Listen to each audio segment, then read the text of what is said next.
तो क्या कभी सोचा है कि कैसे एक अकेला रीजनल कॉन्फ्लिक्ट जो कहीं दूर हो रहा है वो भारत के लिए एक कह सकते हैं तीन तरफा चुनौती खड़ी कर सकता है।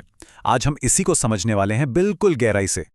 तो सवाल यह है कि आखिर एक रीजनल वॉर भारत के लिए डिप्लोमेटिक, जियोपॉलिटिकल और इकोनॉमिक मतलब एक साथ तीन तीन संकट कैसे खड़ा कर रहा है।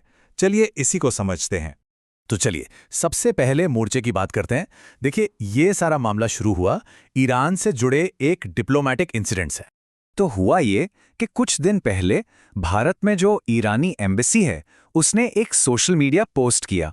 अब देखने में तो ये पोस्ट बड़ा सीधा साधा था, बिल्कुल नेक इरादे वाला। वो बस कुछ डोनेशंस के लिए शुक्रिया अदा कर रहे थे जो उन्हें मिले थे।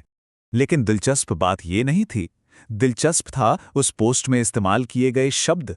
पोस्ट में लिखा था, शुक्रिया कश्मीर, शुक्रिया भारत। मतलब उन्होंने कश्मीर के लोगों को भी धन्यवाद दिया और फिर भारत को भी। अब ये छोटी सी बात इनडायरेक्टली ये इशारा कर रही थी कि कश्मीर भारत का ही हिस्सा है। और बस यहीं से बात बिगड़ गई। पाकिस्तान में ऑनलाइन इसका जबरदस्त विरोध शुरू हो गया और ये प्रेशर इतना ज्यादा था, इतना तेज था कि 48 घंटे के अंदर अंदर ही ईरानी एम्बेसी ने वो पोस्ट हटा दिया, अपने सारे सोशल मीडिया प्लेटफॉर्म से डिलीट कर दिया। तो आप देखिए ईरान के सामने एक सीधी सी दुविधा खड़ी हो गई थी। सोर्स के एनालिसिस के हिसाब से देखें तो उनके पास दो ही ऑप्शन थे, या तो वो पोस्ट को रहने देते और पाकिस्तान को नाराज करते, या फिर पाकिस्तान को खुश करने के लिए पोस्ट डिलीट करके भारत को नाराज कर देते। और उन्होंने चुना दूसरा ऑप्शन। ये भारत की विदेश नीति के लिए एक सीधा चैलेंज है ना। ये दिखाता है कि कैसे रीजनल दबाव पुराने से पुराने रिश्तों पर भी असर डाल सकते हैं। चलिए अब आते हैं दूसरे मोर्चे पर, और यहां बात होगी जियोपॉलिटिक्स की, कि कैसे ये संघर्ष अमेरिका के साथ रिश्तों के समीकरण को बदल रहा है। सोर्स के मुताबिक हुआ ये कि अमेरिकी राष्ट्रपति ने सबसे पहले फोन किया पाकिस्तान के आर्मी चीफ को, और फिर उसके लगभग 14 से 15 घंटे बाद उन्होंने भारत के प्रधानमंत्री से बात की। अब ये जो टाइमिंग है ना, इसे बहुत महत्वपूर्ण माना जा रहा है। ये एक तरह से दिखाता है कि इस संकट में अमेरिका की पहली प्राथमिकता कौन था। और इस कॉल के ठीक बाद पाकिस्तान ने, आप कह सकते हैं, मौके पे चौका मार दिया। उन्होंने फौरन एक डिप्लोमेटिक मूव चलाया और पब्लिकली अमेरिका और ईरान के बीच शांति वार्ता की मेजबानी करने का ऑफर दे दिया। मतलब खुद को एक बहुत जरूरी मीडिएटर के तौर पर पेश कर दिया। और जानते हैं क्या, अमेरिका ने भी इस भूमिका को हाथों हाथ लिया। राष्ट्रपति ने इस ऑफर को सपोर्ट करते हुए एक पोस्ट भी किया, जिससे एक तरह से पाकिस्तान के बढ़ते हुए स्ट्रेटेजिक इंपॉर्टेंस पर मोहर लग गई। ये दिखाता है कि अमेरिका इस मसले को सुलझाने के लिए एक बार फिर पाकिस्तान की तरफ देख रहा है, और ये चीज पूरे रीजन का पावर बैलेंस बदल सकती है। अब भारत के लिए असली चिंता की बात यहीं से शुरू होती है। सोर्स के मुताबिक इतिहास गवाह है कि जब भी पाकिस्तान अमेरिका के लिए इस तरह के काम करता है तो उसे बदले में बहुत कुछ मिलता है, और ये कोई छोटे मोटे तोहफे नहीं होते। हम बात कर रहे हैं अपग्रेडेड F-16 जेट्स की, नए हथियारों की और फाइनेंशियल मदद की, जो सीधे सीधे भारत की नेशनल सिक्योरिटी पर असर डालते हैं।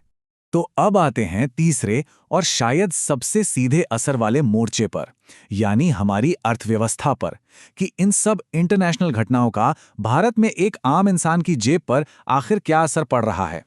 देखिए, गोल्डमैन सैक्स ने 2026-27 के लिए भारत की जीडीपी ग्रोथ का अनुमान घटाकर सिर्फ 5.9% कर दिया है। अब 5.9% सुनने में शायद सिर्फ एक नंबर लगे, लेकिन भारत जैसी तेजी से बढ़ती इकोनॉमी के लिए 7% से गिरकर 6% के नीचे आना, इसका मतलब है कम नौकरियां, धीमी तरक्की और आर्थिक लक्ष्यों का पटरी से उतर जाना। तो सवाल यह है कि ऐसा हो क्यों रहा है। इसे समझने के लिए इस चेन रिएक्शन को देखिए, लड़ाई की वजह से इंटरनेशनल मार्केट में तेल और गैस के दाम आसमान छूने लगते हैं। अब जब तेल महंगा होता है तो सिर्फ पेट्रोल डीजल महंगा नहीं होता, बल्कि ट्रांसपोर्टेशन कॉस्ट बढ़ने से हर चीज के दाम बढ़ जाते हैं। फिर इस महंगाई को कंट्रोल करने के लिए आरबीआई को ब्याज दरें बढ़ानी पड़ती हैं, और जब ब्याज दरें बढ़ती हैं तो होम लोन, कार लोन सब कुछ महंगा हो जाता है। नतीजा, लोग और कंपनियां खर्च करने और इन्वेस्ट करने से बचते हैं और पूरी इकोनॉमी की रफ्तार धीमी पड़ जाती है। और बात यहीं खत्म नहीं होती। जब दुनिया में इस तरह का माहौल होता है ना, तो विदेशी निवेशक घबरा जाते हैं और सुरक्षित जगहों पर पैसा लगाना चाहते हैं। तो वो भारतीय बाजार से अपना पैसा निकालने लगते हैं। इससे डॉलर के मुकाबले हमारा रुपया कमजोर हो जाता है, और कमजोर रुपए का सीधा मतलब है कि विदेश से आने वाला हर सामान, चाहे वो इलेक्ट्रॉनिक्स हो या कच्चा तेल, और भी महंगा हो जाता है। मतलब ये महंगाई की आग में घी डालने जैसा काम करता है। और फिर इसका एक मानवीय पहलू भी है। जिसे हम नज़रअंदाज नहीं कर सकते।